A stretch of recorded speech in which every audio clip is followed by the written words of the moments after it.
Hi అండి, అందరికీ నమస్తే. ఈరోజు పప్పు పొంగల్ ఎలా చేసుకోవాలనో చేసి చూపిస్తాను.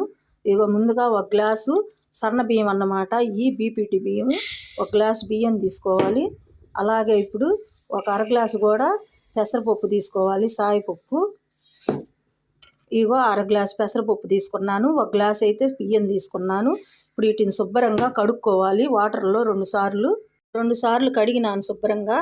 ఇందులో ఒక 15 మిరియాల గింజలు వేసుకున్నాను, ఒక స్పూను నెయ్యి వేసుకున్నాను, పేరుకున్న నెయ్యి, ఫ్రిడ్జ్లోది, కలిసిపోద్ది ఇందులో.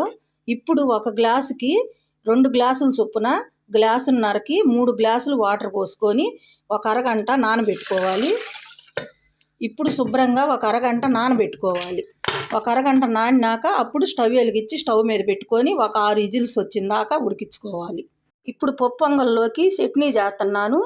నేను చట్నీకి శనగపప్పు, అందులో ఎండుమిరపకాయల కారం తీసుకున్నాను, ఎండు కారము. ఎందుకంటే పప్పు పొంగల్లోకి ఎండుమిరపకాయల కారం చట్నీయే బాగుంటుంది. ఒక స్పూన్ కారం వేసిన, సాల్ట్ వేసిన, ఇందులో కొంచెం చింతపండు వేసిన, ఒక ఇత్తు అల్లం ముక్కలు వేసిన, ఇంకంతే, ఏం వేయలేదు ఈ చట్నీలో. ఈ చట్నీ సూపర్ ఉంటుంది అన్నమాట పప్పు పొంగల్లోకి. ఒక స్పూన్ కారం, ఒక స్పూన్ సాల్ట్, కొంచెం చింతపండు, కొంచెం అల్లం ముక్కలు, ఒక 100 గ్రాములు శనగపప్పు అన్నమాట. కొంచెమే చేస్తున్నా కదా నేను పప్పు పొంగలి, సరిపోయినంతవరకు చట్నీ అన్నమాట. ఇప్పుడు దీన్ని చట్నీ చేస్తున్నా పప్పు పొంగల్లోకి. చట్నీలోకి తాలింపు. పప్పు పొంగల్లోకి చట్నీ రెడీ అయిపోయింది.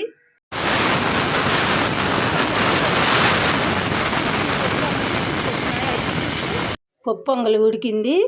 ఇప్పుడు సాల్ట్ వేసుకొని రుచికి సరిపడినంత మెత్తంగా ఎనుపుకోవాలన్నమాట.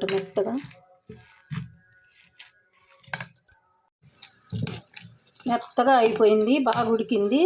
5 విజిల్స్ రానిచ్చా నేను, 6 విజిల్స్ అయినా రానిచ్చుకోవచ్చు. ఇగో కొంచెం గట్టిగా ఉంటే కొంచెం వాటర్ వేసుకుంటే అయిపోద్ది. ఇప్పుడు తాలింపు పెట్టుకోవాలి ఇందులో. ఇప్పుడు పప్పు పొంగల్కి తాలింపుకి జీలకర్ర, మినపప్పు, కొంచెం ఆవాలు, కొంచెం అల్లం ముక్కలు, 2 పచ్చిమిరపకాయ ముక్కలు, కరివేపాకు, ఎండుమిర్చి అయిన అవసరం లేదు తాలింపుకి. పప్పు పొంగల్ రెడీ అయిపోయింది. సాంబారు కూడా చేశాను, టైం లేక నేను చూపించలేదు సాంబారు, చట్నీయే చూపించాను మీకు వీడియోలో. పప్పు పొంగల్లో ఇప్పుడు సాంబారు చట్నీతోటి పల్లెటూరు స్టైల్లో మేము ఇలాగనే చేసుకుంటాము. సూపర్ ఉంటుంది అన్నమాట.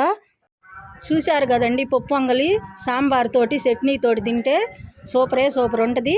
మీకు నచ్చితే లైక్ చేయండి, షేర్ చేయండి, సబ్స్క్రైబ్ చేసుకోండి. Please subscribe.